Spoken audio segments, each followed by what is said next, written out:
समजून घेतलं आवाज पुढा एमशी सर्वांना सर्व माझ्या भारतातील नागरिकांना सांगू इच्छितो की आज आम्ही नातापूर इथे आपल्या IMCचा स्टॉल लावलेला आहे.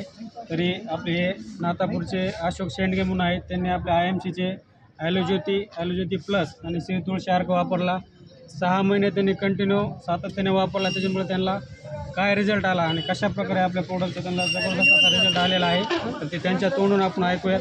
तर नमस्कार शेंडगे साहेब, तुम्हाला या ॲलोज्योती प्लस आणि ॲलोज्योती आणि श्री तुळशीचा तुम्हाला काय काय फरक वाटला ते थोडक्यात सांगा.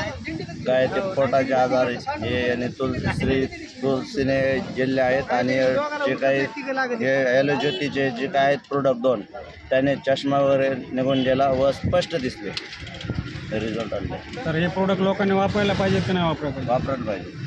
आता सगळं केमिकलचं खायला भेटायला त्याच्यामुळं हे सगळं आयुर्वेदाचे जेवढे काही प्रोडक्ट आहेत ते प्रत्येक घरात प्रत्येक कुटुंबाने वापरायला पाहिजे, बरोबर आहे का? ओके, धन्यवाद.